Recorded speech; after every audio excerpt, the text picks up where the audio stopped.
12-time world champion Demetrius Johnson makes his much-anticipated debut at One Championship. The one flyweight world Grand Prix champion! Well, obviously I'm the number one contender. I got a date with Adrian Reyes. A world title showdown for the flyweight gold. Well, Adriano said Demetrius was dominating UFC, I was dominating One Championship. DJ's hurt! Adriano Moraes defeats Demetrius Johnson! Everybody knows who is the best in this division. If you know, you know. If you didn't, you know now. Tell you what, I can take a knee to the jaw and get right back up.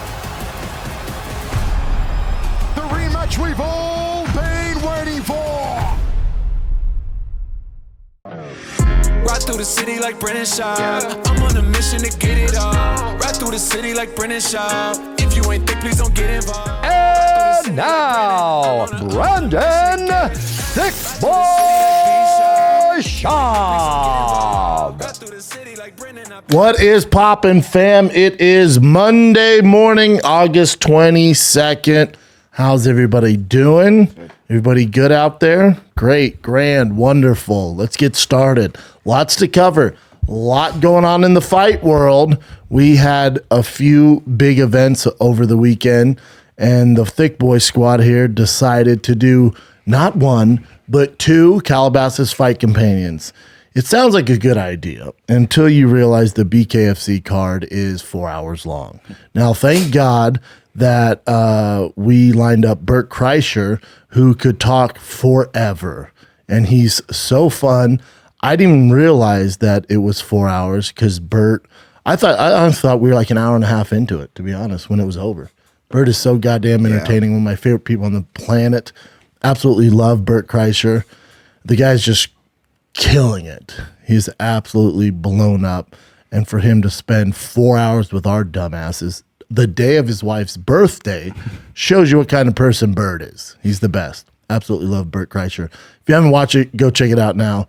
Not a lot of fight coverage. Just gonna be completely honest. Now, we really only paid attention to the main event, which was Mike Perry versus Michael Venom Page.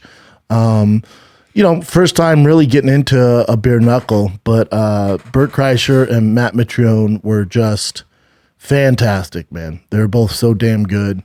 And those boys got drunk. I'm professional, and I knew I had to do another fight companion that was going to be 3 hours long. So I guess I took it easy. For me, I took it easy. Had maybe 2 drinks. Yeah, I thought we were going to all be just gone by that point.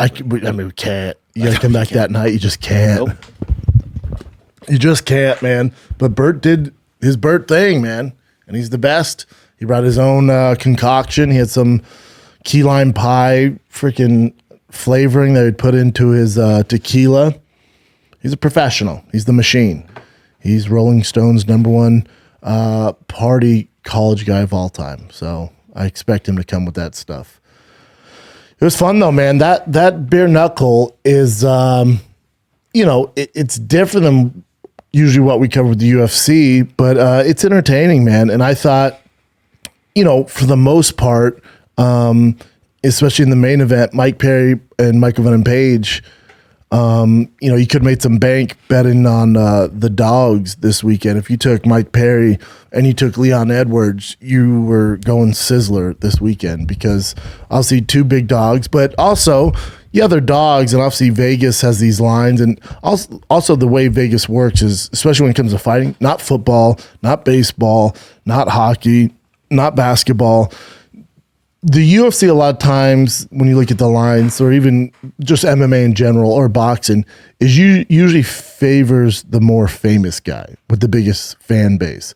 And also, I would be willing to bet when Hamzat and Nate Diaz fight, Nate Diaz has such a rabid fan base. That line, now is it going to go down to, plus 200? No, but I guarantee you it's not going to be, minus 2,200 for Hamzat, because Nate Diaz's rabid fan base is going to come out and force and bet on Nate like they always do, and there's that loyal fan base. So I would imagine that line moves, and also Vegas knows this. There's no other sport like mixed martial arts with these guys who have rabid fan bases. So they do those lines for a reason. They want you to bet on them. And the most famous guy gets a lot of movement. So, you know, if you look at this past weekend with Mike Perry, Michael Venom Page, you know, Michael Venom Page is, I would say, a more well-known guy internationally, definitely more credentialed, definitely fought in bigger fights, you know, fought for world championships, stuff like that.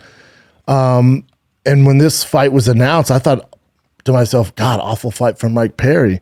But as we got close to the fight, you think it is bare knuckle. Mike Perry does have the upper hand as far as experience goes. He has one bare knuckle fight that he did win, but still more experience than Michael Venom Page. It's in Michael Venom Page's, you know, backyard. It's a home game for him. It was in London. So, you know, I guess you check that box for Michael Venom Page or not, or that's a lot of pressure on him. And, you know, this fight came to fruition because Mike Perry's supposed to fight somebody else. And then, you know, that fell out. And then David Hayes, the you know, world famous boxer, hit up Michael Venom Page and he was like, yeah, I'm down. And Bellator granted him the access to do it. So we got this kind of amazing one-off fight. And, you know, when you're betting on it, and like I said, when the fight was announced, like, that's a tough fight for Mike Perry. You know, the precision, the timing, the skill of Michael Venom Page, it's going to be a nightmare for him. But then as you get closer, like, it's bare knuckle, man. It's not MMA. It's not boxing. It's not kickboxing. You know, a lot of the bare knuckle has to do with guys just being freaking tough, man. And Mike Perry might be the toughest guy on the roster. So you add that dog mentality, and Mike Perry made it a freaking fight, man. Made it a brawl. And that's what you got to do with Michael Venom Page. You can't sit back and let him get all fancy and pick you apart. And Mike Perry knows this. And did he eat some shots? Sure. But in that first round, he was the guy that, you know, did the most damage, landed the biggest shot, wobbled Michael Venom Page, sat him down. And then, you know, went into that bonus round. And this is being 3 whiskeys deep. And, you know, Bert Kreischer making me laugh and freaking Matt Mitrione making me laugh. And just watching it from that perspective, we all had Mike Perry winning that fight. I think even you, before they announced it, Chin, gave it to Mike Perry, right? Yep. You know, Mike Perry had the swelling of the cheek there, which I've been there. Look up my Arlovsky pictures. My cheek would not stop swelling up. And it's just because the blood can't leave. It doesn't necessarily mean you broke your jaw or anything like that. It's just when it swells up like that, you know, it looks like I have a baseball in my freaking mouth. You know? I remember it being worse for some reason, but yeah. Yeah, it got worse, you know, a few days after that, but that's pretty big though. Yeah, it went down, you know, a few days later. I would assume that, you know, Mike Perry today is fine. It's not a broken jaw or anything like that, but I was happy for Mike Perry winning that fight. Also, if you're bare knuckle fighting championship, you kind of want Mike Perry to win that fight because he's your guy. Michael Venom Page, I would assume maybe down the road does one more, but in general, he's a Bellator guy, you know, and Mike Perry has gone the UFC route. And I heard his manager, I think it's Malky, talking about how Mike Perry does want to get back to the UFC. That's his goal, to get back to the UFC. So, you know, Mike Perry is a bare knuckle guy through and through. So as far as bare knuckle goes, your guy won. Your guy won. He beat a huge name. And I would assume for Mike Perry, it's a bigger fight is next for him. Who is that going to be? It's going to be tough to get a bigger name than Michael Venom Page. That was, to me, just the going into it, the lead up, the fight being announced. There was so much interest in that fight, just because 2 conflicting styles, man. But it was a fun fight. It was a fun fight, man. Great time. Really good time. Then you did have UFC this weekend. Woo, let's get right into it. You had UFC 278. I would say overall on the card, you know, obviously the 3 main fights were the build up going into it, the thing that sold everybody. The rest of the card was all right. You know, a lot of decisions on this card, especially on the prelims on ESPN. You know, the main prelims, you know, all draws. Well, I should say 1 draw, 3 decisions. You know, so it's tough going into that. And then you kick off the main card, which we did a fight companion for. If you haven't seen it yet, it's with Sam Tripoli, Bradley Martin, Matt Mitrione, and myself. There's the boys there. And, you know, Sam Tripoli is a guy that he just brings it, man. He and the reason I booked him on this, he's been asking to do it for a while, and finally we had a spot open. The reason I booked him is because I knew the energy of me and Matt coming off a 4-hour podcast for Beer Knuckle with Bert Kreischer. You're going to need someone to carry their weight, and Sam will carry all the weight. Sam is that guy. You can just go, John F. Kennedy Jr., and you got an hour of content. You know what I'm saying? Or, dude, what happened with that JFK thing? You believe there's one shooter, and then he's freaking running, you know? So that's why he was booked on that show. He's the best. Sam's the absolute best. He's also the reason I got started in comedy. He gave me my first shot at the Comedy Store. So I absolutely love Sam Tripoli. He's one of the last OG comics left. He's like a 90s comic.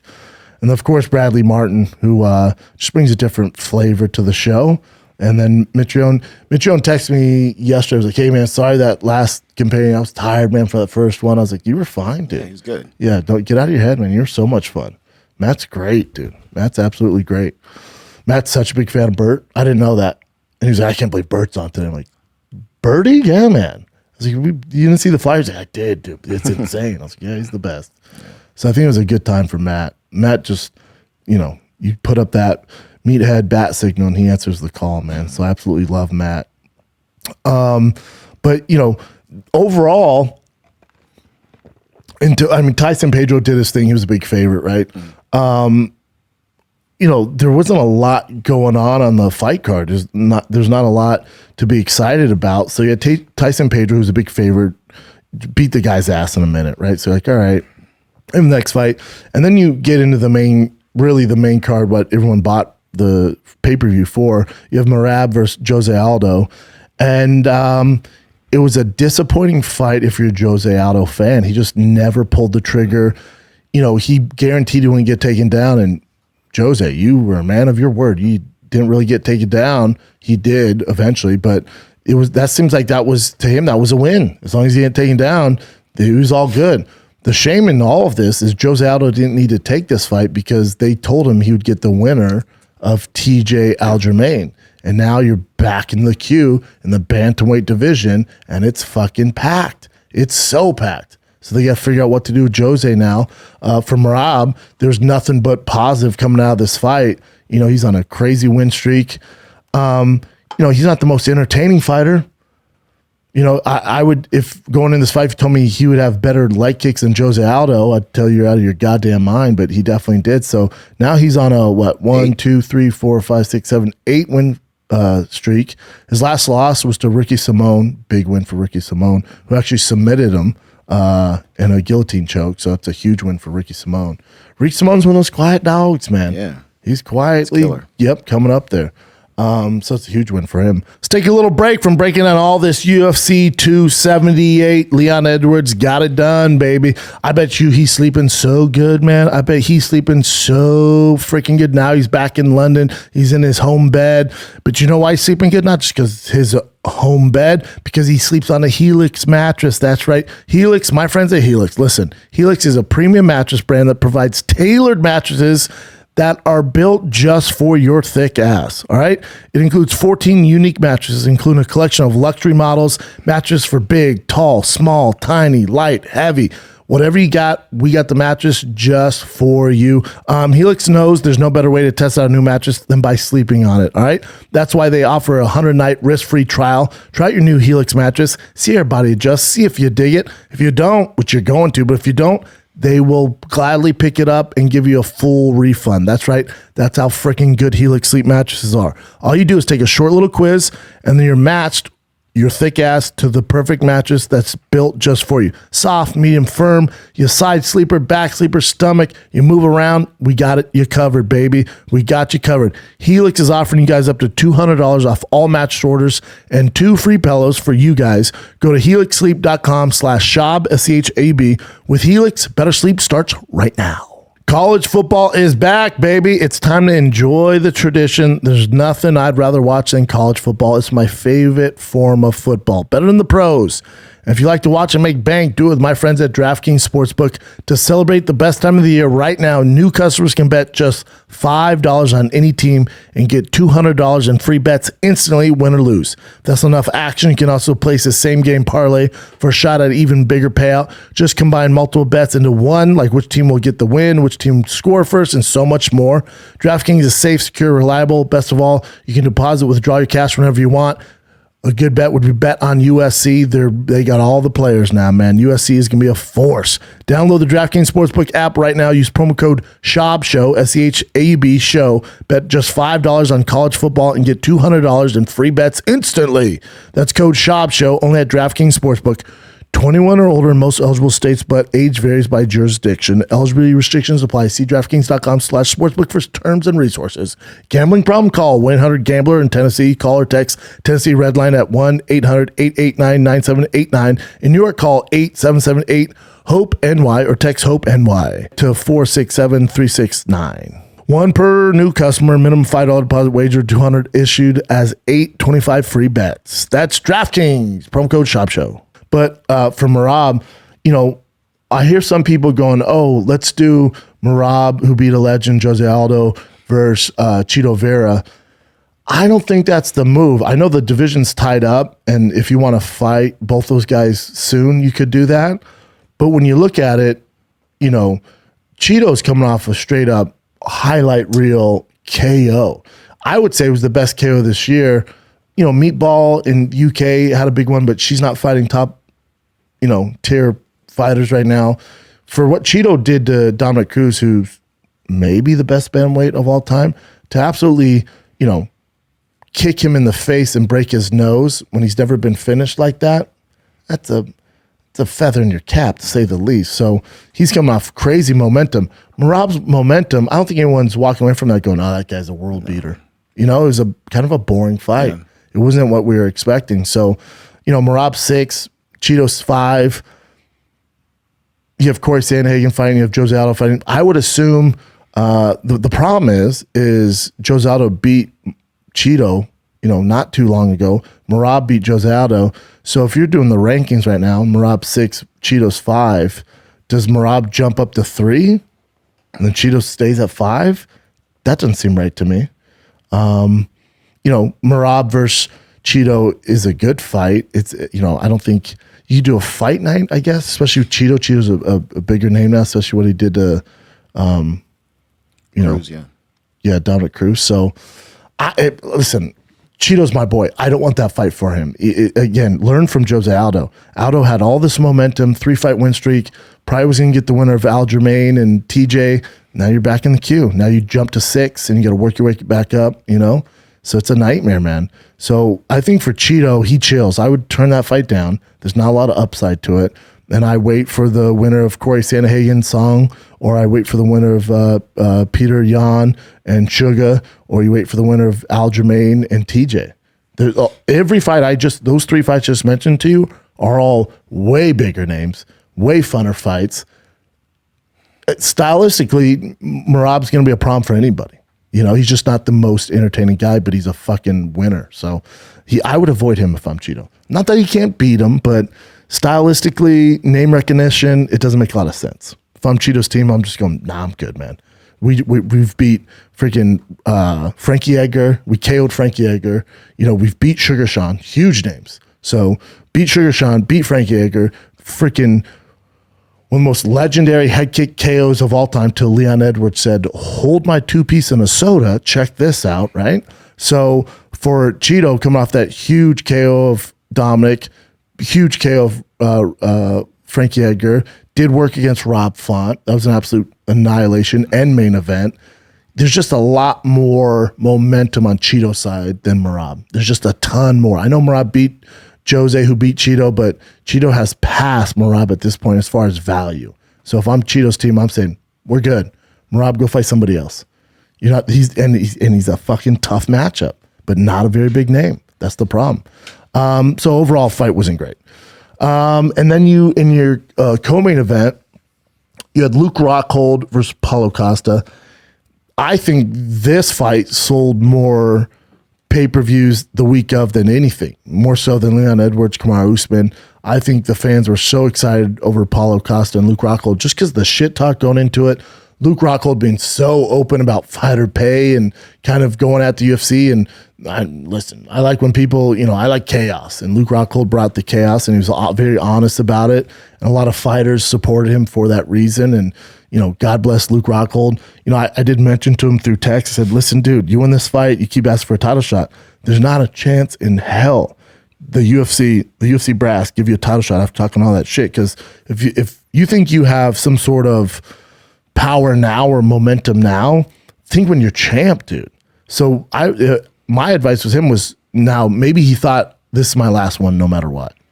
So rightfully so, God bless you, do your thing, because you went off, it was a great send-off. But if your goal was to fight again, talking this shit ain't the way to go, because they're going to try and get you out of there, and they're not going to give you a freaking title shot. So to each its own. I enjoyed it. And, Dana did a good job navigating his way through that. Now, let's get to the fight. Going in, I told you guys my DraftKings parlay, if you want to make some bank, the chance of it happening, not good. But you take the dogs. You take Jose Aldo, Luke Rockhold, and Leon Edwards. Only one of those gentlemen won out of the three. And he won with basically 56 seconds left. So it was a stretch. But that's why it pays so much money, because you are going against the odds. That's why, parlays are so hard to, win, because you got to win three big fights. You bet on three dogs. What's the chance of three dogs winning? Not good, but that's why you make bank, son. So when I give you those, that's to say, hey, it's a Hail Mary, but if that Hail Mary if somebody catch that Hail Mary, we going Sizzler, daddy, So with Luke Rockhold, Paulo Costa, going the fight, Bisping did come out and say this. He's very close with Luke Rockhold's trainer, Perillo? Yeah, Jason Perillo, who's brilliant out of Ruka down there in Orange County. So Bisping's very close to him and talked to him, and Perillo was completely honest and said, listen, he hasn't trained that much as I guess he wanted to, and also really didn't spar. He thinks he can get through this with not sparring. Now, when you take that much time off, there's going to be some consequences, and the consequence was, I know we can say altitude, and Salt Lake City does have high altitude, but still, listen, Luke Rockhold is a dog. He's a veteran. He's used to that stuff. He's fought in those environments before. That wasn't something where halfway through the first round, he's like, oh, fuck, man, this altitude is killing me. No, he knows what the fuck's going on. So, I don't know if he put his best foot forward. In a lot of that fight, he looked completely exhausted. He's working with a breathing coach, which Matt alluded to on Companion is a little bit of a red flag. It's a little bit alarming. And it looked like Father Time caught up with him. It looked like Father Time finally caught up with him, putting his, hands on his knees, turning his back. It was tough, man. Now, thank God he was fighting Paulo Costa, who's also not known for his cardio and is also fighting at a higher elevation.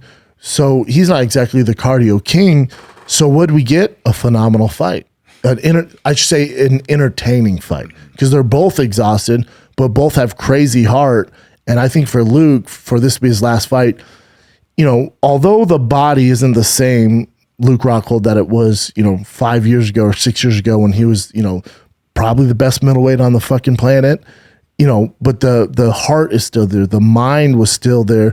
And you had to show some sort of appreciation for a guy who, let's be honest, has a lot of haters, gets a lot of hate, A, because the way he looks, B, because the way he acts, right? He's very brash, very arrogant on camera. In person, he's a great guy, but on camera and the sound bites that he gives off, you're not going to win over a lot of dudes, So Luke Rockhold has always been that guy who's insanely talented, just happens to be a legit Ralph Lauren fucking model. And so, and you're cocky too, you're not getting a lot of fans, but people are going to tune in and see you lose. So for Luke, I thought it was kind of, it was very romantic. And I'm not talking about when he rubbed his blood all over Paulo Costa's face. I'm talking about for Luke, who has been a guy that a lot of people didn't enjoy or, kind of shit on all the time because of his attitude and the way he looks. For the fans to give him a stand ovation and him cry and stuff like that, and him to let his guard down, and finally you see kind of a glimpse of the real Luke Rockhold, who's a good guy. The people I know, as far as, you're talking about Brian Callen, Mitrione, Tarek Asim, these guys, some of the best people I know on the fucking planet. If they're friends with Luke and like Jake Shields is, trust me, He is a good guy. What you see on camera isn't the real Luke Rockhold, and that's why I vouch for Luke, because he's actually a good person. But you guys don't see that, and I get the hate. So I thought it was very Hollywood-like for a guy of his magnitude to go out on his shield and show his heart, even though he is exhausted. It was an entertaining fight. And I said this on the Fight Companion. If I think Paulo Costa is ranked 5 or 6, and Luke Rockhold was technically unranked, but whoever's fighting Paulo Costa next is foaming at the dick to get their hands on him. You saw so many holes in his game. You saw, cardio's an issue. You saw, his grappling capability, stuff like that. So those killers waiting in line, dude, I'm telling you, they're foaming at the dick to do it. Now, is that going to happen? I don't know, because it wasn't a big narrative going into the fight, but it was his last fight on his UFC contract. And now he's talking about fighting Jake Paul. Driving in today, I thought about this. There's a reason why all these guys are going after Jake Paul, right? There's a huge reason why they're calling out Jake Paul, and obviously the notoriety and the eyeballs you're going to get and the payday you're going to get, that payday you're going to get more than, he's ever made in his entire career fighting, technically a YouTuber one time. But I guess if you're Paulo Costa, you got to look in the mirror and go, all right, can I be world champ? Well, you fought Izzy, twice? Or once? You fought Izzy once, got starched, right? It depends what you're looking for, because once you go the Jake Paul route, and especially in Paulo Costa's his age, right? He's probably in his prime right now. So if you were to leave and fight, he's 31 at middleweight. Now's the time. When it's 34, 35, those guys can do it, but he's in his prime right now. So, I think he has to ask himself, what's the goal? If the goal is to make the most money possible and get as famous as possible, you fight Jake Paul. But let's go through the Jake Paul scenario here. So you agree to fight Jake Paul, which I think Jake Paul would be down to do. I also don't think it's a terrible fight for Jake Paul, surprisingly. So Jake Paul agrees to fight Paulo Costa. Let's say Paulo Costa loses that fight or wins, doesn't matter. Where do you go after that? If your goal is to be a full-time professional boxer and your first fight is Jake Paul, let's just talk through it. Where do we go after you fight Jake Paul? You're going to fight real boxers? You're going to fight actual high-level boxers? Well, that's not a career, is it? You're 31. That's not realistic. Can you do the fame route where you fight a Jake Paul, then besides Jake Paul, who's going to fight you? If you beat Jake Paul, it's like a close decision. You might get the big whale in Logan Paul and get another big payday, which then we're going straight sizzle, and you could probably buy the city of Rio. So that's cool. That's a big if. If you were to fight Logan, if he comes for vengeance for his little brother, it could be a possibility. Your team could talk about that. Maybe a Woodley would do it. You're looking at kind of these freak shows a little bit. I'm not calling Woodley a freak show. What I'm calling is you're looking at these kind of spectacles where there's no blueprint for it. So you're kind of in this weird gray area where you're hoping these big names sign on to fight you. But again, I think if you're Paulo Costa and you look in the mirror and go, can I actually become champ? I would say no. You already lost to Izzy. You lost to Vettori. Whitaker's out there. So he hasn't fought Whitaker. You have cardio issues. You've beat Uriah Hall, who retired, Yoel Romero, who's in Bellator, and then you lost to the champ pretty bad. Izzy starched him. Vettori, kind of dominated him, and the weight's been an issue. So I just don't know what he wants to do. And then you get a win over Luke Rockhold, who hasn't fought in quite some time, coming off 3 losses. You didn't look great. That's a guy where, imagine if Luke Rockhold fought a Vettori or Izzy. That fight ain't making out of the second round, Bubba. I would be willing to bet that fight doesn't make out of the first round. That's a tough outing for Luke Rockhold with those killers. So if I'm Paulo Costa, you gotta look in the mirror and go, all right, the UFC does want to resign me, but what's my chance to become champ? Not good. It's completely honest, not good. And then that's not to mention you've already lost to Izzy and Marvin Vettori, right? Well, what happens if Hamzat decides to go to middleweight, which is going to happen eventually? You can beat Hamzat? How you can beat Hamzat? How you can beat Hamzat, dude? You got some problems. So, I think for Paulo Costa and his team, I don't know who the fuck his team is. Everyone talks about his girlfriend doing a lot of his stuff. I'm just curious, what the move would be. Now, if the move to make the most money possible, you tease that Jake Paul fight, and I would assume Jake Paul is your Huckleberry, and he'd be willing to do that. For Jake Paul, he wants the validation of the fight fans. I think if he were to beat a Nate Diaz, that would definitely swing in his favor to get more people on board this legit kind of validation that he says he's not looking for, but we know he's looking for. So if you were to knock Nate Diaz out, that might do it. So if you fought a Nate Diaz, really could fight Paulo Costa probably before that. Yeah, Nate fights in September, so around the same time. So to each its own. You could fight either one. But if Paulo Costa were to fight, or if Jake Paul were to fight Paulo Costa, beat him, and these are big ifs, dude. So if he were to beat Paulo Costa and beat Nate Diaz, and you look at Jake's record, people are still going to be like, dude, fight a boxer. Because even though these guys are monsters in the UFC, the narrative are still going to be, you haven't fought a boxer, haven't fought a boxer, haven't fought a boxer. He's fighting killers with his experience, but it's a weird road, yeah? If you're Paulo Costa, you can make a ton of fucking money, but it just depends what you want to do, man. If you're a fighter's fighter and your heart's set on MMA, you got to re-sign with the UFC. Take your chance to become champ, and it is a tough fucking road. You've already lost to those guys. Let's get to the main event. Woo, this main event, man. Leon Edwards, Kamaru Usman. You have your second ever British champion. Your second ever British champion, the first being Michael Bisping. Where there's the difference here is, remember, when Michael Bisping became world champion, he was training out of Orange County, California, at Reign and at Ruka. I was at Reign at the time, and he was with Jason Perillo in Orange County.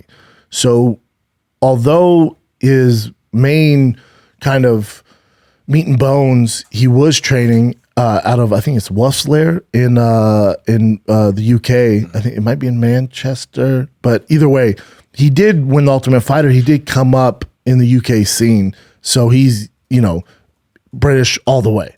The difference is when Leon Edwards became champion, he was currently training out of Birmingham. He was currently, all his win streak, his life, his home, everything he does is based out of Birmingham, England. So he is a full-on thoroughbred of a fucking Brit to get it done. So it's granted, Bisping's 100% fucking British and is the reason why Leon Edwards is where he is today. Don't get it twisted. The UK scene would not be anywhere without what Michael Bisping has done. He is the pioneer. He's the fucking Rosa Parks of British fighters. He's the first one to become champion, first one to win fucking the Ultimate Fighter, first one to beat these huge names. His fight with Anderson Silva is one of my favorite of all time. So Michael Bisping is a straight up bona fide legend. I don't think there will ever be a UK, I don't want to say UK fighter, but there won't be a Brit more important than Michael Bisping.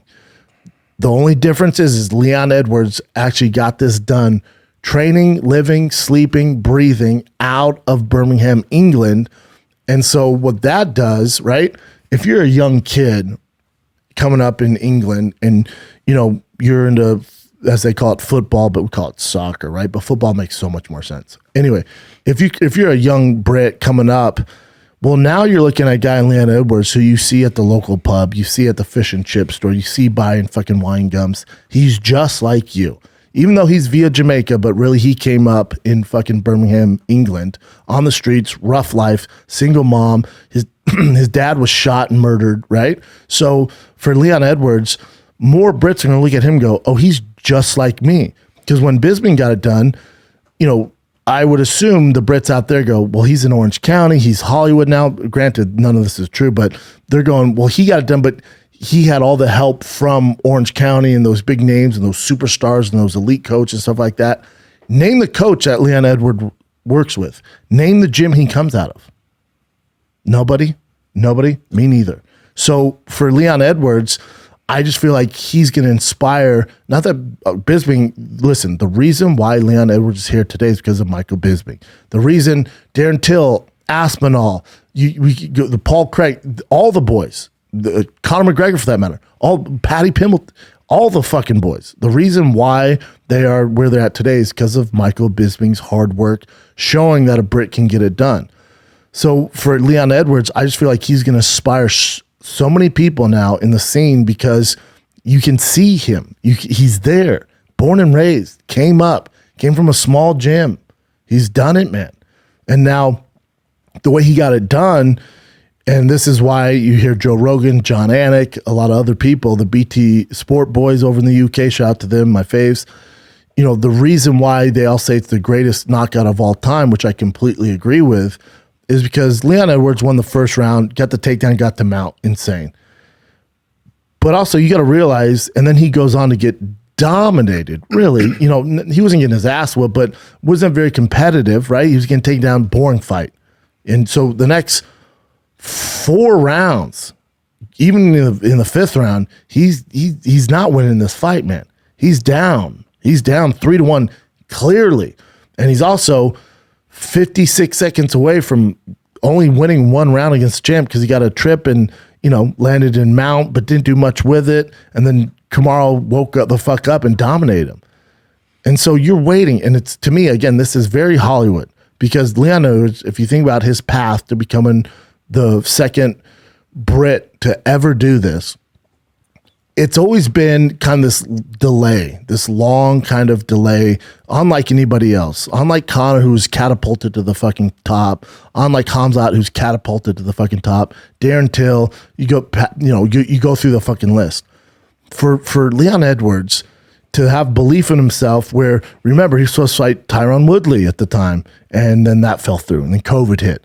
And then he's supposed to fight Khamzat 3 different times, and then, he fights Belal Muhammad, and then there's the eye poke. So think about all this waiting, and your team's going, I'm sure even his team's like, oh, this is not looking good for you to become champ, man. This is a disaster. No one's had a tougher route to become a world champion. The only guy who had a similar route would be Tony Ferguson in his prime. Remember when Tony was doing the damn thing, supposed to fight Khabib, and it kept falling through. If that fight would have finally came to fruition when Khabib was champion, and if Tony would have pulled off with 56 seconds left a head kick KO, that would be the only similar fight where you could say that's the greatest knockout of all time, because Khabib was. Never happened, never came to fruition. So for Leon Edwards to constantly, the waves just keep hitting him, all these fucking things, keep hitting him, keep preventing him from being champion. And then he finally gets his shot in Salt Lake City, Utah, at high elevation, right? Finally gets his shot. American fans are kind of like, I guess Kamaru's going to mop the floor with this guy. First round, you're like, all right. And then after that, you're like, this is what we expect. I told you guys it's going to be a boring fight. Pretty spot on. Kind of a boring fight. Not the most entertaining fight.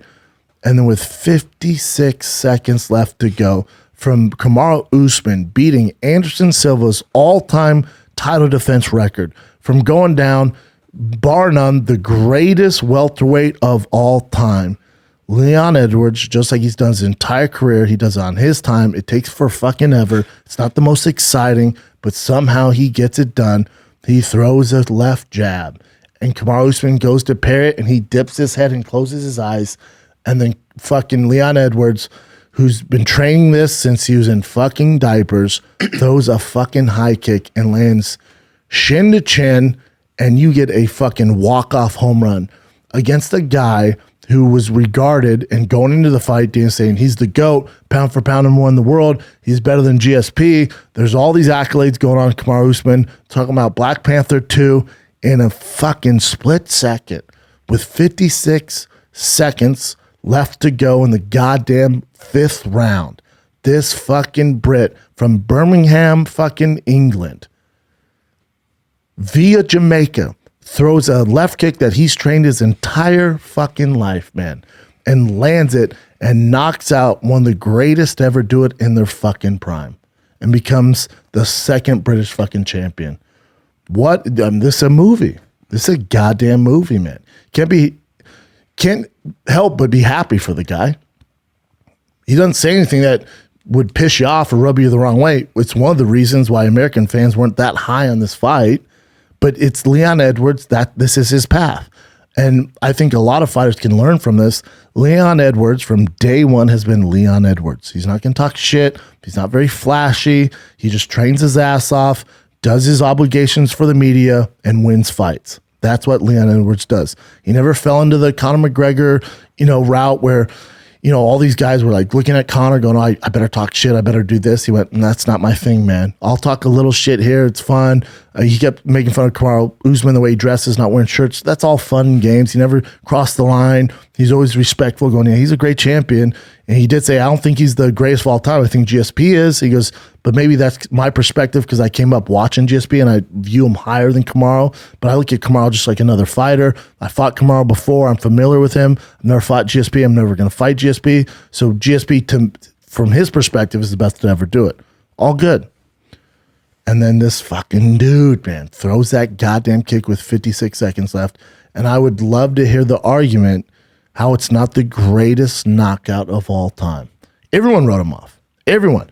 I was already looking at my fucking phone going, all right, here we go. 56 seconds left. I'm the fuck out of here. It's been the longest day ever. This fight's boring as shit. Shaka. Chin, shin. And I'm not talking about that chin. Mm-hmm. We're talking shin to chin, walk-off KO home run of a guy who, and this is another reason it's the greatest knockout of time, he's never lost inside the octagon. The only time we've ever seen kind of trouble is when Gilbert Burns landed a fucking, right hand on him. Got a little wobbly, weather storm, knocked him out via ground and pound. Okay. He's never, ever really been in trouble, fucking mopping the floor with everybody, talking about going to light heavyweight. This quiet Brit from Birmingham, fucking England, decides, I don't like this story. Check this out. Insane dude. Life-changing for him. Life-changing. And things will never be the same. You can never take that away from him ever again. Greatest knockout of all time. Fantastic, man. Fantastic. People say, Holly, Ronda. No, Ronda didn't have the striking. Ronda didn't have the credentials. Ronda wasn't, regarded, she's lost rounds before, or, she always gets it done. She's knocked out some girls, but really, the armbar and submissions was her thing. And also, Holly had lost before that and stuff like that. Kamaru Usman never lost. Matter of fact, name the last time he's lost a fucking round. It's insane. It's insane. Oh, and to add to the story, to add to Leon Edwards' story, the UFC goes, hey, man, we need to get you some shine before you become, a title contender and fight for a world championship. Here's Nate Diaz, a rabid fan base, man. And this is Leon Edwards, dude. He's right there. Mops the fucking floor with Nate. The UFC's hoping for a finish. Whatever it is, 30 seconds in the fucking fifth round, he takes his eyes off the fucking prize and gets clipped. And that's the narrative. Oh my God, if that fight was 30 seconds longer, Nate Diaz doesn't lose fights. He runs out of time, right? Nobody gave Leon Edwards any credit. That fight, people were like, that was trash. He lost that fight. What? No, go back and what? But again, that's Leon Edwards. He's going to do it on his time. The ways, keep hitting Leon. Keep hitting on Leon. I'll bet on that fucking guy. Now, they are going to do that, and Dana said this in the post-fight press conference, immediate rematch. Kamaru Usman's won. He's never lost. It's his first loss. You got to do immediate rematch. The only caveat with that is coming off a knockout like that, I would assume Kamaru's out for quite some time. And there is a backstory with Leon Edwards and Masvidal. Now, Masvidal getting a title shot makes no sense in any facet. But I could see them doing it. Also, if you are a Leon Edwards fan, you would want Leon to fight Masvidal next because it's going to extend his reign as champion. It just builds him up even bigger as the second British champion of all time. Because don't get it twisted, the chance of Leon landing another knockoff, home run, KO, head kick is not good. Kamaru probably should have won that fight. Now, there's no luck in fighting. There's no luck. Leon Edwards has been throwing that fucking high kick since he was in fucking diapers on the street. He's done that kick a million times. The coaches said, going in warm-ups, that was all set up. That was all predetermined. He was going to do that. Now, they want him to do it earlier. That's not how Leon Edwards works. He does it on his time. So, in the rematch, for sure, fucking Kamaru Usman's going to be a big favorite. So, the bookies over at betonline.com open Usman as a minus 350 in part 3. Leon Edwards a plus 285. Yeah, the chances of Leon beating him again are not good. So if you're a Leon fan, you're hoping that Kamaru Usman goes, no, that's definitely my next fight, but I'm not going to fight to February. Take some time off, shoot the movie. That was the plan. Leon Edwards had a different plan. So if you're a Leon Edwards fan, you want that Masvidal fight. And there's some backstory there. You can build that up. It makes no sense in any facet. Masvidal has not earned that fight. Masvidal coming off the Colby Covington mishap and all that shit, and he hasn't won a fight in a hot second. It makes no sense. But it makes sense if you're a Leon Edwards fan, and that's what you want next, because I would imagine he beats Masvidal. He does not beat Kamaru Usman a third time. You know what I'm saying? It'd be the rubber match. He doesn't beat him a second time. He lost the first one. I'd assume Kamaru Usman's more on it, doesn't take his eye off the prize, doesn't get head kicked. This fight goes exactly how the other 3 out of the 5 rounds went this first time. So no matter what, who gives a fuck? Shout out to Leon Edwards. You did it, my man. You did it on your terms, and everybody here is proud of you. And you have the greatest knockout in UFC history. Pretty fucking cool. Shout out to UFC 278, man. Special night. Special night for here at Thick Boy, too. Pulling off 2 fucking companions is not easy. Back to back. It was fun, though. So much fun. Yeah. I was coming off a 4-day vacation, too, so I was locked and loaded. Ready to go. Perfect timing. We're just getting into it, man. Let's take another little break for all your summer travels or winter travels, fall travels, wherever you're going, man. You want to immerse yourself in the culture, and you need to learn the language. Don't be that weird buckaroo who's asking all these questions, doesn't understand the culture. That's why Babbel. Babbel is the language learning app that sold more than 10 million subscriptions. Thanks to Babbel, it's fun, it's easy, bite-sized language lessons. There's still time to learn a new language, even at my age, all right? With Babbel, you can... Listen, you only need 10 minutes to complete a lesson. You can do it in your car. Listen to the pod, dude. Do whatever you got going on. Do it while you're on the treadmill warming up, all right? Babbel is the way to go. It was created over by 150 language experts, all right? Their teaching methods have been scientifically proven to be much more effective. With Babbel, you can choose from 14 different languages, including Spanish, French, Italian, German. I learned Spanish because my girl's so Mexican. Plus, Babbel's speech recognition technology helps you improve your accent, all that stuff, so you sound like the real deal. You don't sound like some schmuck, all right? There's so many ways to learn with Babbel. They got you covered, man. Start your new language learning journey today with Babbel. And right now, when you purchase a 3-month Babbel subscription, you get an additional 3 months free. That's 6 months for the price of 3. Just go to Babbel.com. Use the promo code SCHAB, S-C-H-A-B. That's BABBEL.com. Code is SCHAB. Fellas, confidence can take you pretty far in life. It can also help in the bedroom, especially when it comes to time to step up to the plate. That's where my friends at Blue Chew come flying in.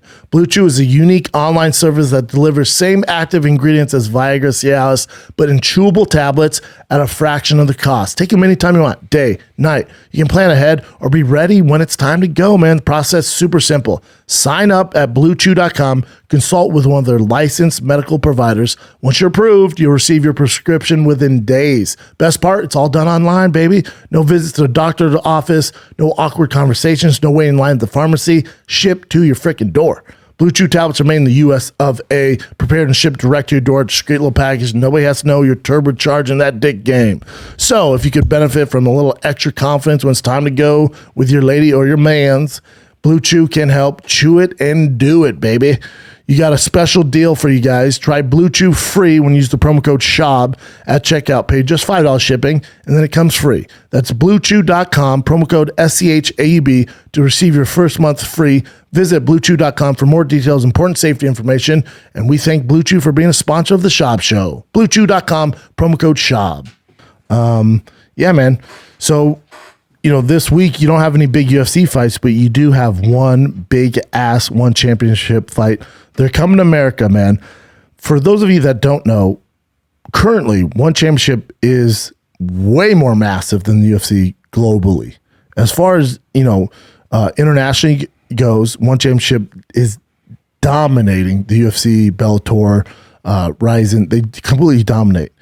So their goal, which I asked, I was like, who gives a fuck about America? And, on this week's Food Truck Diaries, we have Angela Lee, who's their champion, and we have Rich Franklin, who is the vice president of operations over at One Championship. So, and also, UFC legend Rich Franklin, who I grew up, idolizing. I love Rich Franklin. He always wear the brown and pink shorts, and I talked to him about that on this week's Food Truck Diary. So Angela Lee and Rich Franklin come out and we share some tasty breakfast burritos. And I had I was forced to eat egg whites with Rich Franklin, which I did not want, but I didn't want to be the fat kid. So I did eat half of Angela Lee's breakfast burrito as well. So that's cool. But that drops on Wednesday. And yeah, man, One Championship's goal is to try to make a splash in the American market. They signed a huge deal with Amazon. So, their first big fight, which makes sense to, get the Americans on board. They got Mighty Mouse, which is regarded as, maybe the best pound-for-pound fighter of all time. And he's coming off a loss to Marias, where if you watch this fight, and I've never seen Marias in person, so Thick Boy is the official content provider for One Championship. That's the other big announcement. So we provide a lot of content for One Championship. We highlight them on the shows, the food trucks, all that stuff. Them coming to America, they did a press conference in downtown, and Mark came with me.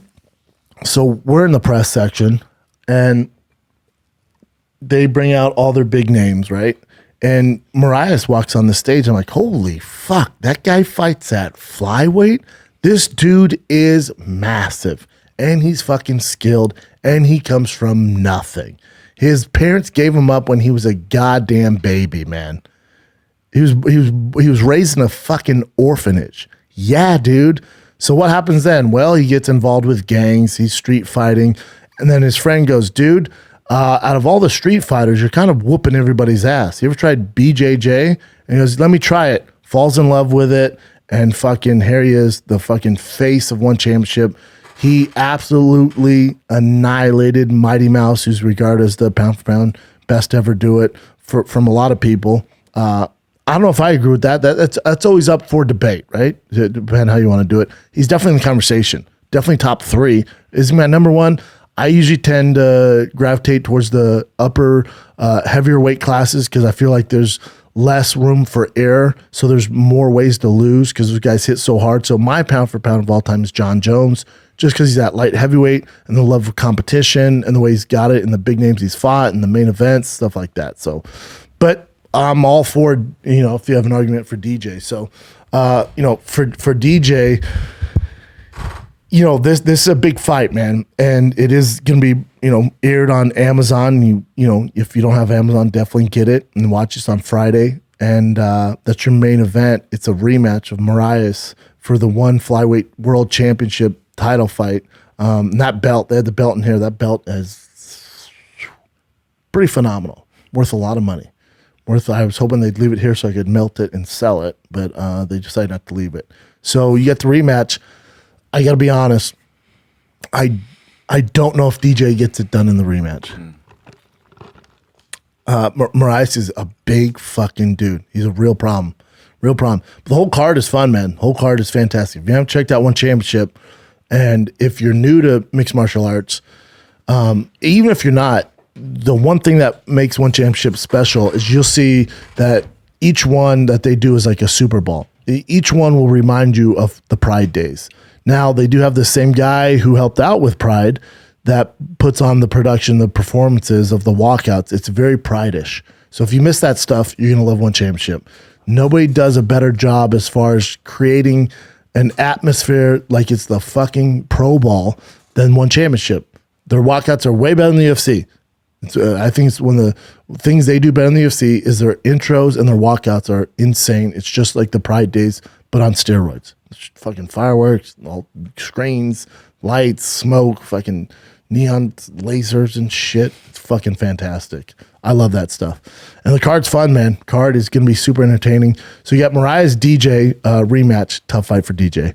They got Nongo versus Liam Harrison. Liam Harrison, again, another Brit who's a legend walking the streets of England, also has his own podcast. He has his own podcast called Kicking It with Liam Harrison.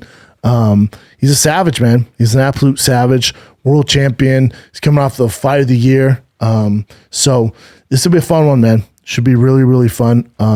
Clearly rooting for him. He's, considered UK's greatest of all time Muay Thai guys. Now, is there a ton of competition? No, but still, one of the greatest to ever do it out there, man. So the whole card is fucking stacked, man. The whole card's stacked. You have your boy Chin fighting. Rod Tang, man. Rod Tang. Badass. If you've never seen Rod Tang, so Rod Tang's never lost in kickboxing or Muay Thai. He fought DJ in kind of a makeshift collab where they did 1 round Muay Thai, 1 round mixed martial arts, and DJ did beat him there because he was able to survive. But still, yeah. Again, all these guys' stories are insane. You're talking about a guy again grew up in southern Thailand. He's fucking 1 of 10 children, and grew up with nothing, man. And here he is. Here he is. One of the best to ever do it, man. One of the very fucking best to do it. You have former training partner of mine, Bushesha, Marcus Almeida, who was really close with a gentleman who just passed away, who got shot in the face at that concert in Brazil. Yeah, it's a bummer, man. But he's a guy who, ready for this, 17-time world champion. 17-time world champion jiu-jitsu guy. He goes, I want to see how it goes in MMA. And here he is, man. And he is coming out the gates hot. I think he has 2 fights or 3 fights. And one championship's a good home for him, man. So he debuted his MMA last year. He's finished all 3 of his opponents. And I would assume big things for him next, man. Really big things for him next. But the whole card is fun, man. You have Angela Lee's brother fighting on Friday. Yeah. On Friday, yeah. So the Lee family they're freaks. First of all, they're from Hawaii. They're all Hawaiian. Angela Lee, world class skills. Also looks like a goddamn model. We had her in Beautiful, here. Yep. The boys' mouths were drooling, and I thought it was for the breakfast burritos. I don't see. Anymore. I can't see anything. I just see fighters. Yeah. But you guys were drooling over the breakfast burritos, I thought. So you have Angela Lee. So the whole family. You have Angela Lee, world champion. The Christian Lee was the world champion. He lost his belt. This is a rematch against OK Ray Young, right? So, and then you have the little sister who's a fucking savage too. I know, dude. And then they're trained by their dad. Nutsos, dude. Nutsos. The whole family fights. Basically, the whole family trains. And they have a little brother, too, I think it's going to be. Yeah. Yeah, he does jiu-jitsu. Savage. Mm-hmm. So it's pretty cool, man.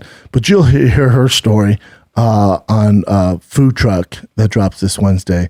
And it's to just promote the One Championship coming to America, this first fight that they're America-focused. Even though I think it's in Singapore, it's being broadcasted in America at our time on Amazon. So it's a big deal for One Championship, man. And they're bringing out the big boys. Yeah, fun fucking card, man. Yeah. Big boys. And it's in Singapore, that super stadium. It's going to be lit. It's going to be dope. So check it out. It's on Amazon. That's this Friday. The time is tough. So in Singapore, it is December out there, I think, right now.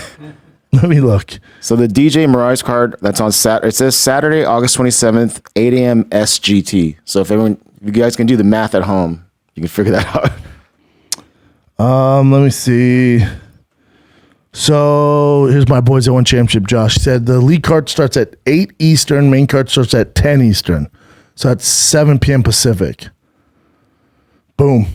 7 p.m. Pacific. Amazon. For the big boy. Yeah, gotcha. For the Mariah Johnson. So tune into that, kiddos. Tune into that. It's going to be quite the spectacle. And that's on Amazon Prime. You got to have Amazon. If you don't have Amazon, what the hell are you doing? So this is another reason to get Amazon Prime. You can watch Moraes versus Johnson 2, and all the big names I just mentioned, and that's on Amazon Prime. You get the legend, the UK legend, Liam Harrison. You got all sorts of shit going on. You got Buchecha. It's just fun fights, man. Hagerty. Oh, yeah, Hagerty's one of my favorites. Hagerty is an absolute fucking savage, man. Love Hagerty. You know, Hagerty might be my favorite guy on the card. Nice. All right, Jim, what do you got? All right. Let's go here. Oh, also over the weekend was Anthony Joshua. Oh my God, that's how crazy this weekend was. We forget about Joshua. Alexander Usyk. Going into this fight, you know, Joshua took some time, got with Mikey Garcia's brother to be his trainer. But if you watch the first fight against Usyk, who's from fucking Ukraine, who's obviously dealing with a lot over there, you know, it was a matter. Even though Usyk's, especially now, you look at the monsters, you look at, you know, Joshua, Wilder, Fury, you look at the big boys, Pulav, like they're big boys. Usyk isn't a big boy. He's about 220, 218. So, you know, he relies on his skill. You're talking about, you know, a guy who, you know, gold medal winner in the Olympics, yeah, fucking as skilled as they get, man. And, you know, their first fight, he completely outskilled Joshua. And I think Joshua kind of overlooked him. And that doesn't matter because Joshua didn't overlook him in the second fight. And there's not enough hours in the day to make up for the technique that Usyk brings. And he just dominated him. Mm-hmm. Now, they had a split decision. I think that's the UK being friendly. You know, I think that's the UK judges being friendly there. But yeah, Joshua's never going to win that fight. And it was interesting too. I don't think it's helping Joshua. You know, it's Usyk's time, and he grabs the mic and goes on this whole rant. So this article in particular, they're talking about how he seems kind of out of character. And when you actually watch the whole thing, it's like Joshua's giving Usyk props, but giving him props because like to beat someone like me, it's like he's kind of like building himself up. Yeah, and he was like, a lot of people say, "Oh, you're not like, you know, this old school fighter, this fighter." He's like, "I'm big, man. I'm whatever, 40 stones or the fuck he is. I don't know stones." He's like, you know, why don't you throw more combos? He's like, "Cause I'm big, man." Like, bro, you've lost 2 in a row now. Why are you on the mic? This is not your moment, bro. I know it's Usyk's moment. Get to the fucking locker room, hit the showers, get in the gym, work on your technique. No one's fallen off harder than Anthony Joshua. I'd love to see him versus Wilder, and now he'd definitely be more open to it. Mm-hmm. Yeah. Oh, I have it somewhere, but Wilder's also going to fight again. I don't know his opponent, but we'll cover that in a bit though. But yeah, Joshua seemed a little odd here. He dropped 2 of his belts. The whole thing was weird. I just don't think his heart's in it anymore. I think he's made more money than God. You know, he's the most famous fighter on the planet, most highest selling fighter, maybe not more than Canelo, but right up there. And I just think, you know, he's too fat and happy, and those days are done. Usyk's dodging bombs, still training. Yeah, legit bombs. He's awesome, dude. He's a character too. So Kamaru Usman, this is a statement after he lost. Kamaru said, "Champs fuck up sometimes, but we bounce back, come with a vengeance. # nightmare." Mm-hmm. Yeah. That's going to be a very tough fucking fight for Leon Edwards in the rematch. Yeah. And that was his first ever real KO, right? Usman? Like knocked out cold. Oh, yeah. So he's never even been dropped, dude. I think, so Edwards said, like, let's see how he returns after that, because that's a huge deal when that happens. You're going to learn a lot about Kamaru Usman. Mm-hmm. Mm-hmm. Does it waver his confidence, stuff like that? Yeah, I thought this was really cool. This is between Rockhold and DC. And they're super close. Yeah.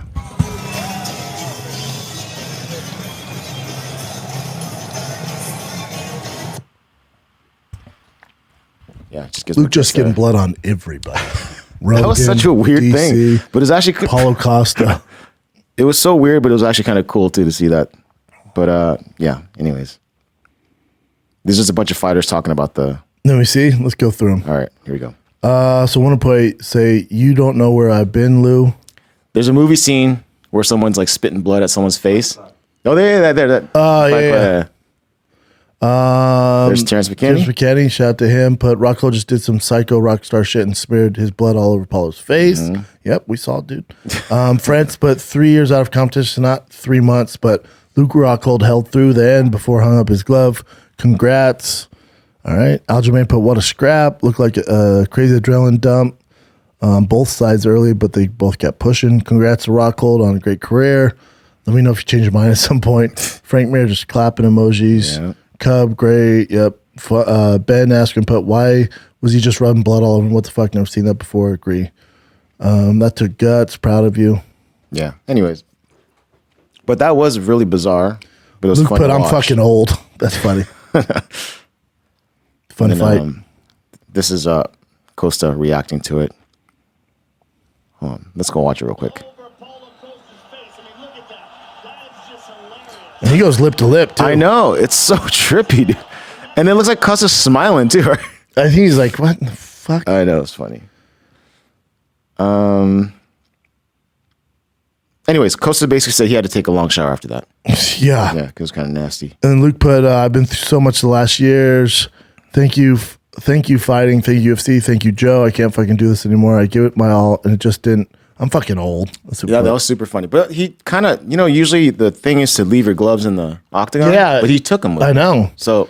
And then this says, Joe Rogan put it perfectly. Well, Luke, I'll tell you what you have. You have heart and courage like no one else. That was an amazing display of perseverance and guts and courage and the will to win. And it was awesome to watch. And if this is the last fight you have inside the octagon, thank you very much for an incredible career. Yeah, shout out to Rockhold. One of the best middleweights of all time. In his prime, oof. Savage. And like you said, his grappling is like insane. Mm-hmm. All right, this is before the fight. Luke kind of was, I don't know if he's out of character, but he's never gone this hard on the media and people and UFC, Dana. I think he knew like this was his last hurrah. So he's like, fuck it, let's burn the house down. So this is him talking about a media member. I think he's from like the Full Send boys. Yeah, one of those guys. You have carte blanche because I know you're in business with Dana. You got to do your fucking homework. You fucking, this degenerate culture of fucking Barstool Sports and Full Send is that you got to do your homework. You can't approach Cheeto and give him a fucking Mexican mask about his culture. His culture, he's fucking Ecuadorian, motherfucker. And Luke and Cheeto are super close. It wasn't to do with his background. This guy's like, just in San Diego, bro. No, but you gave him a Mexican mask and you said, this is your culture. Like you're wrestling, you said something along those lines. I said it was a disrespect to him and where he's from. So it's about being a reporter. It's about doing your homework and really understanding what I know you guys got carte blanche because Dana's fucking partner with you guys right now, but fucking do your fucking homework and grow a better culture. So Jason, stop giving bad culture to kids. Basically just went off on about that. Yeah, I'm not mad at it. It's hilarious too. Yeah, and also he talked about fighter pay. I'll play a little bit of this. Root against me for what? What are they going to do? I mean, root against me, go for it. Do your thing, dude. I'm here to fight. I'm not saying anything that's not real. Everything I'm saying is justified and truthful. Just because I should be in a position of power before I say this shit? Fuck off. I got nothing to lose. I don't need this business. It's just I love fighting. And I'm here to fight the best motherfuckers, and this happens to be the place where it's done. The company is fucking growing, and they're implementing other little stupid-ass bonuses. $5,000 here, $5,000 there. $50,000, man. We've been stuck on this motherfucker for fucking 20 fucking years. I mean, back when GSP fought Jake, what is it, 100,000? It's a great point. There was growing. There was when the UFC's only gotten bigger, but the bonus stayed the same. It actually went down because $100,000 for GSP and Jake Shields. So of course Francis Ngannou chimed in and Francis was like, "Ooh, say less." Yeah. Listen, Luke's interview was very pertinent. A lot of things I know he's talking about. Can we just rolls with it? Fighters are ripped off with sponsorship. It's a huge source of revenue.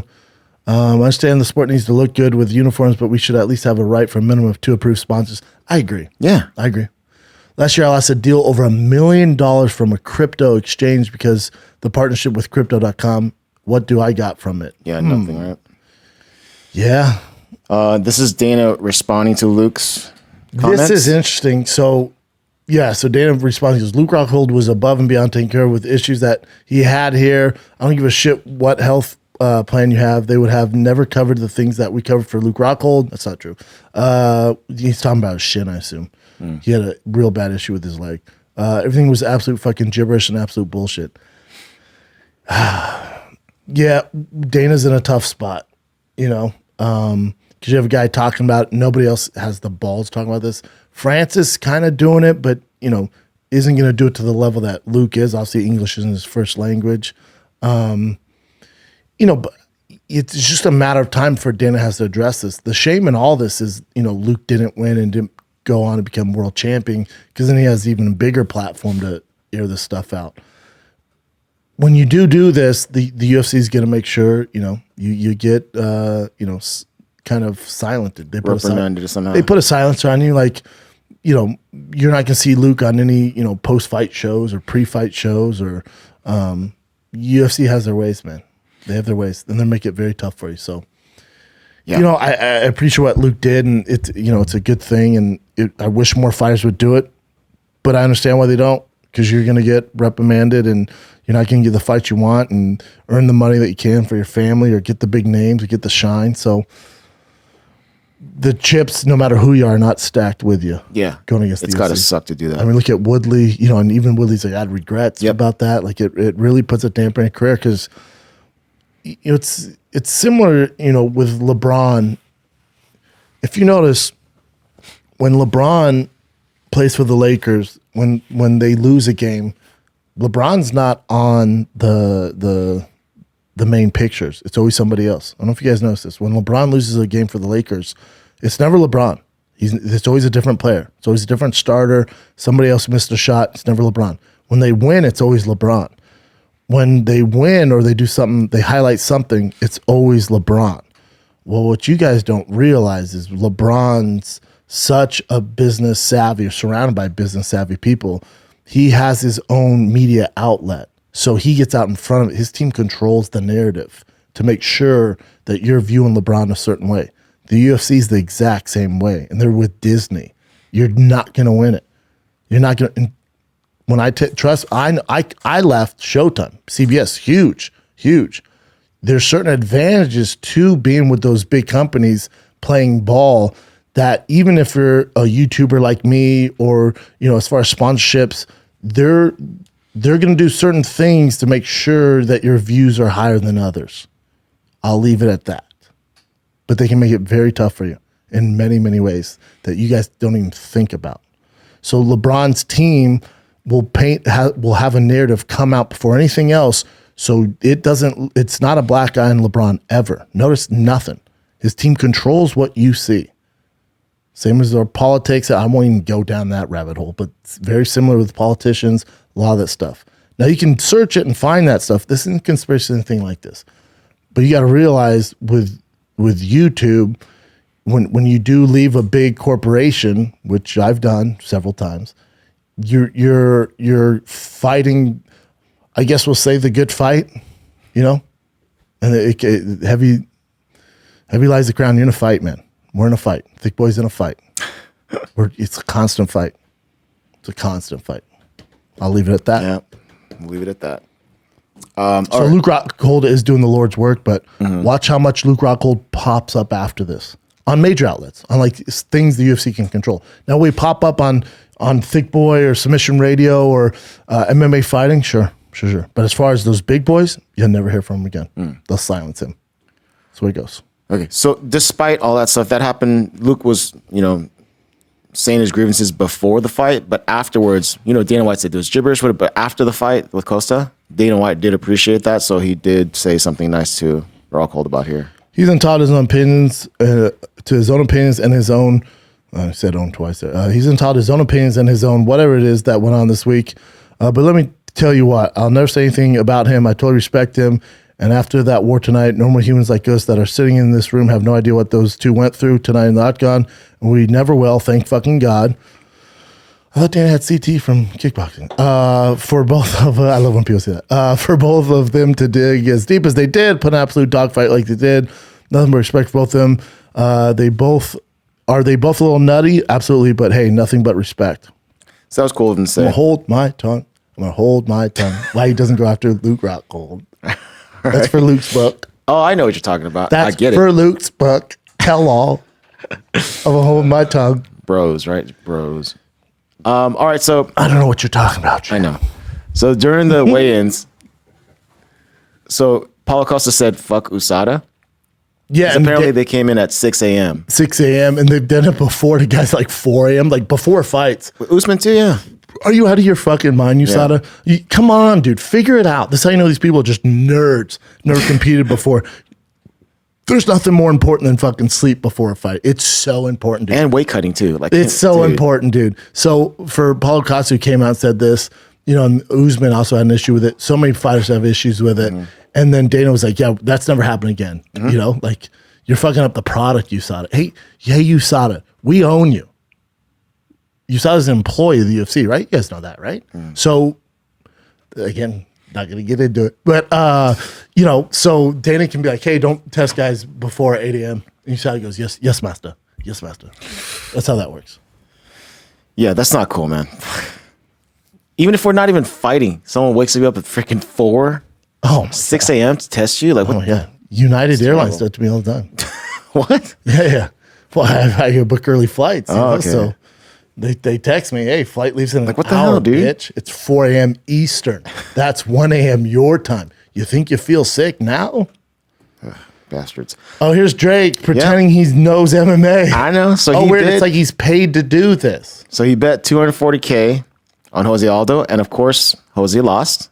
So apparently he lost $430,000 worth of money. But like you said before, It's all promotion. all part of the thing, Yeah, yeah. this is the way it works, kids. So they give him, they go, hey, Drake, here. It's Drake, so I don't fucking know. Here's $15 million.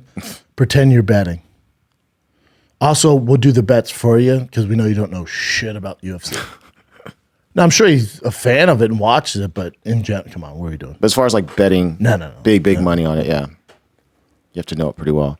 Now we'll know if he's betting. If he's like, hey, Schaub, what the fuck, dude? I took your DraftKings parlay using Schaub show promo code. I lost $400,000 betting on all the dogs, dumbass. Then it's real. Then I'm like, okay, now he knows what he's doing. Yeah. There's a quick one. Of course, Kayla Harrison, she fought over the weekend. She won. What poor girl got beat up by Kayla Harrison? Martina Jindrova. That's cool. And then she did this whole thing on the mic, but Let me see it. okay. I gotta see it. I thought it was a little odd. But Is it a little cringy? for me. Kayla Harrison, she was just imploring the crowd, asking, is it too much to ask for a USA chant? Are you going to get this crowd to do a USA chant? Hey, what's up, everybody? London! Listen, you guys know a couple of things about queens, right? You got a queen over here? Yeah? Listen, I'm here to tell you that I am the queen, not of PFL, not of the 155-pound division. I am the queen of women's MMA. And if those 3 Brazilians will take off their track shoes and knee me, then you'd find out. I'm not mad at that, Chin. Well, I'm not too cringy. Said there, look, She's one jacked. Brazilian will be standing in front of you. Pacheco, you want to go right now, Pacheco? It won't happen right now, but it will happen later this year. Is there anything The guy's suit different is so about the tight. matchup with I've been there, bro. Pacheco this time around? Get tailored. No. You're on keto. Queen Now you K, gotta get back in the suit. coming through like a goddamn train. Let's go, London! All hail the queen, Kayla Harrison. Yeah. But I remember when at the other studio when she walked in, I was like, "Oh my god, Jack. dude! She could just destroy." She's all dope of us. too. Yeah, she's cool. Yeah, she's dope. The problem is, you know, she's in the PFL she signed up, new contract. Until she starts doing those cross pollination fights. Get your money, girl. That's what she's doing. You know, probably buying She's 7 banking, houses. Yeah, dude. just making bank. Yeah, But yeah. What you can do? you know, what's the girl she beat? What's the girl before that she beat? I don't even know. What's the girl dude. before that she beat? I just read the name too. yeah. I mean, It's it could be the girl who made my Starbucks drink. I don't know. Stack that paper though. Yeah, fuck yeah. Yeah. Hell yeah, get yours. I'm a fan. Shane Burgos, he was on his last fight. He won, and now he's out of the UFC. He went to the PFL, and Dana White actually says, I don't think he's said this before, but he actually regrets like not fighting to get Shane to stay stay in the UFC. Yeah, I think he's a fun fighter. I think it shows you how big of a corporation the UFC's become, where they just didn't address Shane Burgos. They're so busy. He's on his last fight. I'm sure his team's hit up the UFC like, yeah, we'll get to it. He's like, okay, well, I got to fight, dude, so I got to make money. I'm going to sign with the PFL. And they just, by the time they got to it, they signed with him. Yeah. That's how busy they are. I mean, Shane Burgos is, they definitely made a mistake there. To UFC's credit, they'll be okay. Yeah, they'll be fine. It's not like, trust me, if that's Conor, Nate, or fucking Hamzat, they would figure it out. But unfortunately for Shane Burgos, who's such an exciting fighter, good person, super fun. brings it every time, just got overlooked. Part of the one of the problems of being part of a big conglomerate. With tons of fighters, yeah. Yep. This is pretty dope. Tony Ferguson. I love this fight. I saw this. This is on the Nate Diaz card, September 10th. Yeah, I think so. Great fight, dude. Li Jingliang, Tony Ferguson, take my fucking money, baby. That's a great awesome pairing. Yeah, I would not expect that. So that's his move up to 170 for Ferguson. Ferguson, yeah. Jingliang, that's a tough fight for Tony. Fun fight, though. Yeah. He can definitely win that. For ssure. Jingliang, biggest face in the world. He's got a nice mandible jaw. Oh, I'm jealous, man. I still didn't get those shots you talked about. You want it smaller, though. Yeah. Well, this is also interesting. Robbie Lawler versus Santiago Ponzinibbio. UFC 282. Ponzinibbio needs to win so bad. Yeah. Robbie Lawler's a legend. There's certain guys you get past a certain threshold where it's like, I don't give win, lose, draw. I don't give a fuck. He's a legend. Robbie can fight every Saturday. Ponzinibbio needs a goddamn win, though. Yep. And speaking of Nate Diaz and Hamzat, so Dana White's saying that if Nate wins, he could potentially get a title shot. What do you think of that? I mean, what's that? I mean, because Hamzat basically is number 2. Right? I think what's going on right now is Dana's doing damage control, being like, you who are doubting Nate, man, you're out of your mind. It's like, bro, he's a plus 2,200. What are you talking about? It's insane. He's like, this is actually a very competitive fight. Buy it. No, I'll buy it for sure. Now, anybody who knows the sport knows Nate's a tough character to get it out of there. And, I'm definitely putting money on him in case he pulls something off. But, Dana, let's call it what it is, all right? You're throwing him to the fucking Chechenian via Sweden goddamn dragons, okay? And it is what it is. And then we talk about title shot. I mean, Dana might as well say, I'm going to give Nate Diaz the UFC if he beats Hamzat.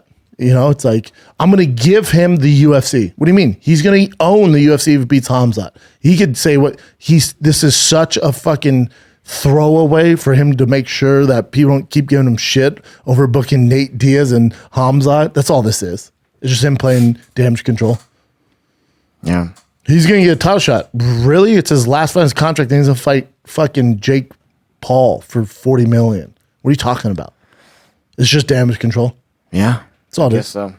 And there's other MMA analysts that are saying that, dude, this is one of the worst things you could ever do. Like they're actually seriously concerned about Nate Diaz's health from this fight. I get it. Yeah, hell yeah. Yeah, but most people who aren't in the pockets are like that. Yeah. So I think this is the same card too. So John Jones tweeted this, UFC 282. Bro, if they book fucking John Jones, Stipe on fucking UFC 282, I'm jacking off to the card. Yeah. I'm going to pull my big spotted dick out and jack off. And that's what he said. Yeah, and on OnlyFans. This guy goes, I'm not even going to bother getting my hopes up. I hear you, man. I hear you. This guy put, this fucking that's undefeated. This guy put, Johnny Low-key means UFC 382. Boy, man, this guy goes, he's going to have 2 more DUIs by December. Shit. Fuck, dude. Yeah. Oh, my God. If he's on 282. I know. Well, then Hamzat Nate Diaz isn't your main event. Can't be. John Jones, Stipe, your main event. Dude, there's nobody I want more on the UFC card than John Jones. Mm-hmm. He's the best to ever fucking do it. He just needs to embrace this fucking Joker character and say, fuck everybody. Yeah, dude, I like to party. Yeah, I don't have to train as hard as everybody. And I can beat anybody in the fucking world at 205, at 205 plus. Fucking bring it. He's divorced so now, living alone. Fuck it. Hungry. Yeah. What? Are you going to doubt John Jones? Pissed off, That's yeah. something I've made a lot of mistakes in my life. I've never doubted John Jones ever. He's the best, dude. It's going to be so exciting. Him versus Stipe? Him versus John Jones? Fuck off. Yeah. I wonder why I put 282. That means they're trying to figure it out. That's like soon, too. So Super soon. And I bet you he does. Well, so Hamzat and Nate Diaz is UFC 280. So, UFC 282 would be December. December? So, yeah, so he'd be the main event that 100%. Because with the UFC, if they announce John, they're going to need time to. They're not going to do him September 10th. They don't have enough time. Yeah, what am I saying? Okay, yeah. Yeah. So that would be boy, you have some big boy fights. They even bypassed it here. So after the Stylebender Pahea card. It's not on there yet. Not yet. You know why it's not on there? They're waiting for Stipe. Yeah. That's what's popping, Daddy. That'd be I so can't wait. freaking dope. Oh, I can't wait. God, there's some big boy fights. Oliveira, Makachev, UFC 280, Izzy, Piera. They got a lot of money Yeah. on that fight. Man, it's going to be sick. All right, let's go here. Dominic Reyes, he's been out for a while, so he's going to return against Ryan Spann. That's a good fight. 281. Really good fight. And this one, we kind of expected it. Carlos Esparza and Zhang Weili, Tough fight for Carla. UFC 281. Yep. And let's bypass that one. Oh, so Gilbert Burns is saying that he's verbally agreed to fight Jorge Masvidal, but they're just waiting for it. Here's the thing. Take it from your boy here. I verbally agreed to fight Mark Hunt, and I got a text from Dana that said, that's not how this works. Oh. Yeah. They go, we'll take it from here. Yeah, that's not what we want to do, bitch. I said, say less, dude. Throw me that Reebok kit. Yeah. You guys did it behind the scenes too, you and Hunt? Mm-hmm. Yeah. Oh, no, we did it publicly. Oh, okay. Yeah, on Twitter.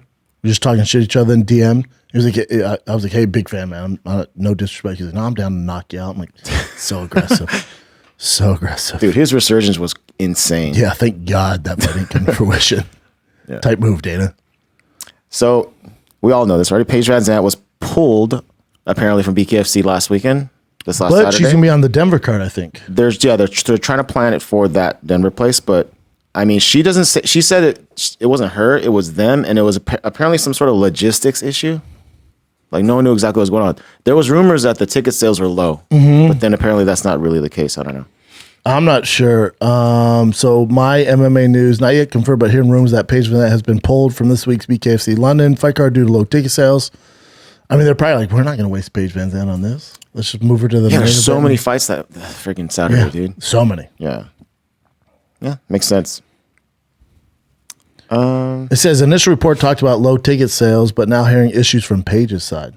Yeah, so no one's like, there's no clear answer here. I'm not sure what happened, but that's what she wrote on her. Yeah, I can't imagine Paige going through camp, cutting weight, and then backing down. That's not Paige.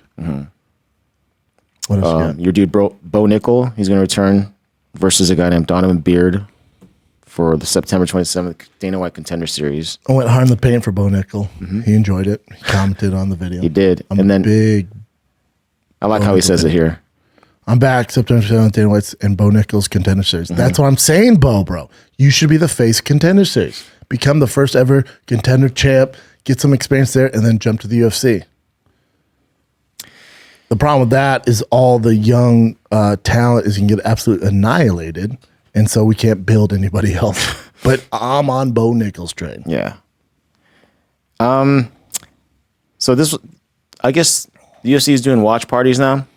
Well, And, you they mean had- companions. Basically companions. Yeah, remember what the stuff I didn't want to get into? Keep going. Yep. So Gronkowski, and then I guess they had Kevin Holland on, and they had some fun. Someone in the UFC office just watching Thick Boy and Fight Companion. Yep, we can do that. And Flash Night. Can we get Gronk? Flashback? Yep. And what else does Schaub do? Flashback Fight Night? That's cool. We'll take that as well with the Skylar Bros, who I absolutely love. No shade on them. Okay, we'll take that. And then not only are we going to do that, we're going to make it better because they can actually use our fight footage. Okay, there we go. What else is he doing? Fighter the Kid. They copied that. I love Matt Serra and Jim Norton too, but yeah, definitely, yeah. Just saying. Yeah, Anyway. I mean, it's clear as day. Yeah. I find it flattering. It's cool, yeah. Yeah, I don't give a fuck. What are you gonna do? Can't stop that stuff. So this is Max Holloway going on a jet, and he actually passes out here. Oh, Let me yeah, see if he I was can like, I was play it. finally knocked out. Yep. I would do this. I was about to say, I don't know if I would do it. this. All right, here we go. It's gonna be about 3 to 4 G's. Ready, hit it. He sounds like Adam Wade, right? Yeah, it does. Sounds like he's about to get sick. See, I get sick. I have. 30 G's. They're trying to knock him out. You see our smoke right above us? You gotta breathe like really. Yeah, I would throw up myself. There's 7. We're easing back to 5. Squeeze the legs. Yeah. Ready, hit it. So he says it. Ready, hit it. Oh, damn, he passed out. Yep. You think that was their goal? Yeah. Yeah. It's like Top Gun. Yeah, buddy. Let's get it. He was all, let's get it. I'd do that. Yeah, that'd be fun. Have you passed out before or no? Never? I mean, I've been knocked down. No. I mean, like. No, never. Okay. Have you? Yeah. From what? Drinking? I don't know what it was. But like twice in my life, I've like fainted. Really? Yeah. Never. Not once. That's good. I've had what they call it, vertigo. Yeah, I get that all the time. I got that because I took too much of some supplement, and then I went hiking with my pops at like high altitude. So something with caffeine, maybe? Yeah, and then I sat down, and then I went to get up, and I was like, "Ugh!" And the whole room was like, "You just can't move." Like you get up and you just Yeah, you don't have I your never balance. passed out though. Yeah, passing out is freaky. Yeah, it can't be healthy. No, not good. All right, so this is Deontay Wilder announcing his fight. Looking skinny. It's your guy, the one and only Deontay, the Bronze Bomber Wilder. And I'm proud to announce that I have a pay-per-view fight October the 15th. And it's at a place dear to my heart. I call it my second home. That's in Brooklyn at the Barclays Center. Ooh, I saw him fight We're there. coming right back to Barclays Center, a place where I have my most electrifying knockout, my most devastating knockouts, and my most memorable times in my career. And I'm looking forward to returning. The King has returned. And we're going to be right there at the Barclays Center. Hey, tickets are on sale now, and you can purchase those tickets at SeatGeek.com. That's SeatGeek.com. So go get your tickets right now. You don't want to miss this show, while the tickets last. And I'll see you guys there. So a guy named Hellenius, which, Hellenius about to get fucking murdered. and that's his record. I mean, he's not bad. 31-3, yeah, not He bad. ain't a Deontay Wilder caliber. This is a sad one, but Tyson Fury, I guess in the UK, like there's like knife attacks. I'd rather have knife than Knife guns. Oh, hey, UK, trade ya. I know, but still, dude. Knives, but knives compared to guns? I know, but still. Neither's know. good. I'm just saying. I'd rather Yeah. trade that problem for our problem. So apparently his cousin was killed over a knife, He got killed by a stabbed knife to death, attack. right? Yeah. That's horrible. Yeah. So he just pleaded for It's the horrible. UK to do something. Horrible. Yeah. All right. Let's go. Oh, I thought it was interesting. So we were talking about Haggerty earlier. So this is just Chael Sonnen, I guess, watching him spar, hit pads, and he looks pretty good. Hell yeah, Haggerty looks fucking good.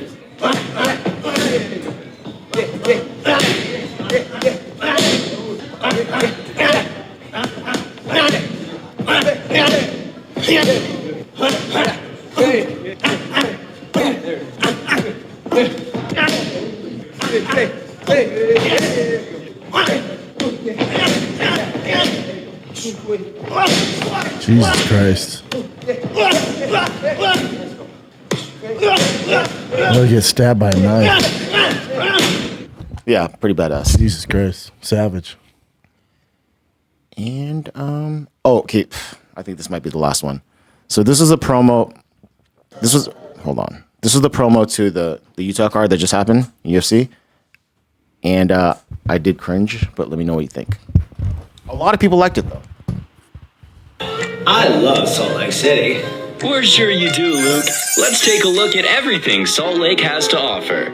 Enjoy some skiing in Park City. Whoa, sick moves, Jose. Wow, I don't know. Utah is so beautiful. Incredible. How about this lovely weather, mate? That's right. Look at those beautiful landscapes. Perfect for a hike or a leisurely stroll around Salt Lake. Thank you, Salt Lake City. You're welcome, Paulo, but that's not all. All right, I'm here in Salt Lake City. Let's go check out some of the wildlife. Moose, sheep, bison, oh my. And did we mention our world-famous Great Salt Lake? Perfect for a swim with family and friends. And I'm sure you've heard of our Utah Jazz. Whoa. Incredible. And if you need to pray, you're in luck. Because we've got churches. Wow. There's just so much to enjoy in Utah. Mormon church. Here's the fight going down in Utah this Saturday. He must be talking about UFC 278. Is there a way we can watch? My fight on ESPN. Hey, BC. Hey, BC. Wow. Well, that's all the time we have today, folks. Sounds like we should tune into that fight. Wow. I like this. Okay, I like it because they were leaning into the cheesy. I get like that if it was meant to be like a major it's definitely supposed to be cheesy. Well, I don't know. I just cringe, but I mean, people seem to like it. I dig it. Yeah. All right, kids, that's it. You got the big one championship this Friday, 7 p.m. Pacific time. You have Mariah Johnson 2. You also got Nango, Liam Harrison, the UK legend. You got Ruta Tang on there. You got Buchecha, Marcus Almeida. You have great fights, man. You got Jonathan Haggerty, my fave on the card. You also got Angelique's brother fighting on the earlier card. So it's packed, man, but you got to get it at Amazon Prime. One Championship is here. They're here to take over America, baby. So make sure you check it out. Get Prime, Amazon Prime, and you can watch the card there. All right. Other than that, man, fun time. Check out both fight companions. The one with Bert was probably my favorite fight companion ever. So you got Bert Kreischer, Matt Mitrione, myself breaking down BKFC. Really, we talk about everything but watch the main event. And then you got the UFC 278 with Sam Tripoli, Bradley Martin, Matt Mitrione, and myself as well, available right now at Thick Boy YouTube. Go check out both of them. It's a fun one. The Food Truck Diaries with Angela Lee and Rich Franklin drops Wednesday, which I think you guys will enjoy. I was forced to eat healthy with Rich Franklin, who looks phenomenal at his age. As far as tour life goes, man, still coming to Chicago. And you can run the Tough Mudder with me August 27th, Saturday, the Tough Mudder run, 15K. They have 10K, 5K, but if you want to run with the Thick Boys, we do the 15K. It's 11 a.m. startup time. Use promo code Team Brendan. You get 10% off sign up. Go to toughmudder.com right now. Click on the Chicago link. You'll see the Thick Mudder on there. Come run with me and the Thick Boys. It's going to be so much fun, Chicago. I'll see you out there. I have Schaub and Friends August 31st. That's a Wednesday in LA at the Hollywood Improv. Schaub and Friends, one show only with fucking monsters, 8 p.m. show. And then the real Trash Panda Tour starts, whole new hour. Appleton, Wisconsin, September 8th through the 10th. Ontario, California, Ontario Improv, one of my favorite clubs. Ontario Improv is September 15th through the 17th.